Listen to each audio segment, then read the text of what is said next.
People whose first relationship was very long-term. What weird thing did you believe was normal until you started seeing other people? That you should be happy together now, and not constantly waiting for some vaguely defined future where everything's settled down. Daily binge drinking until I realized I'm an alcoholic and hetero relationships don't work when one partner tries to drink the gay away. Only took me 9 years, but I got there eventually. Not me, but the girl I'm currently dating said that her first long-term boyfriend would stare at himself in the bathroom for an hour or so before going to bed each night. I thought most guys liked having their nipples played with because my first ex did. My second boyfriend was so confused when I started licking his titty LMAO. She made me believe the old TV tropes of women never wanting sex. I had to work my ass off to get her to give me some action. The next girl I had was just flocking, amazed that I didn't just ask for it when I wanted it.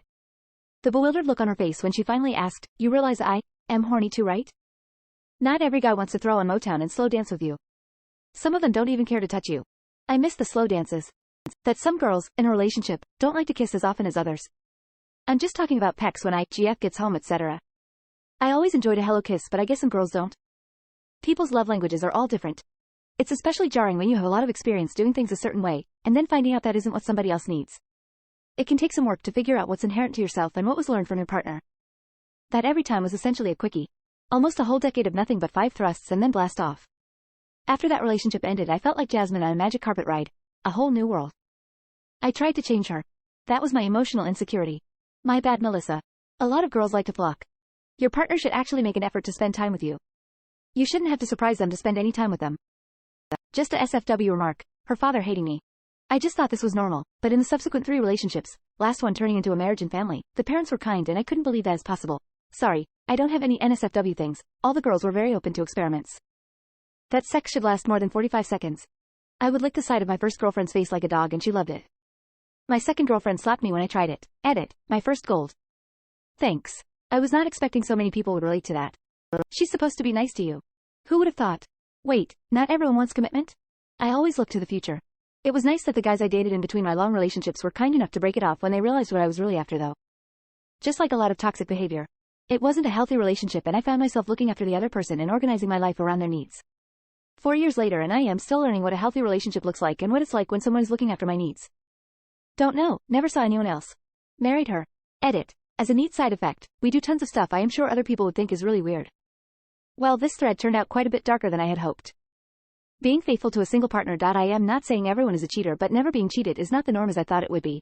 A lot of relationships end because of infidelity, much more than what I would have thought. I thought it was normal to remain really good friends with your ex. I'm still very close to my first and longest relationship, but entirely platonically. When I broke up with the next guy the first saw, who was abusive, I tried to stay friends with him too. Spoiler, not all exes are friendship material. You should never feel that your significant other is dating you out of pity, and finding out she only agreed to go out with you the first time because she wanted to make your friend jealous is probably less of a reason to try to make things work than it is to cut things off completely and retain some kind of dignity. I had terrible self-esteem. That you're not supposed to be worried that your soul will leave you and start loving someone else if you don't do what they want. Abuse. First one was about 8 months, and the next one right after her was 6 years. I still battle with the shit that got ingrained in my head with my current wife. I asked her what I apologize for. Her answer will be absolutely everything. Not every girl likes to swallow my load. That sex should be enjoyable and that my clitoris is a thing that exists. I thought it was totally normal to have huge fights every 2 weeks and constantly bickering about things that did not matter.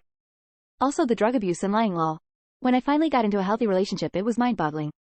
We don't have to fight, we can talk about things. I don't have to try to find lies in his actions. It's amazing. Healthy is so much better. Well, this post did not turn out what I was hoping it would be. Could I go look at some kittens or something? I was with my ex from 13 years old for 6 years and the guilt tripping he did felt normal and I'd always give in. It wasn't until I started seeing my current boyfriend, who never makes me feel bad about anything, made me realize how I had been constantly guilt-tripped. It sounds pretty obvious, but I was 13 and hadn't known any different. Really wish I had gotten out of it sooner. That there's allowed to be other people in your life.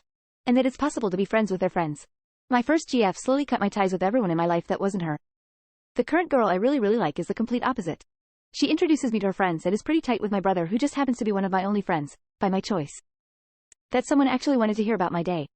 And that I could say more than just, it was good, or, it wasn't, great, and not be yelled at for wanting to explain why it was what it was. Following. Coming out of my very first relationship, which lasted over 7 years. Feeling like I was walking on eggshells all the time. That not all girls like to be finger blasted at the speed of light. Fighting with raised voices. Trying to change every aspect of me, even my beliefs, for better. My first girlfriend only ever wanted me to finish on her face. Turns out that's not the norm. I'm so sorry.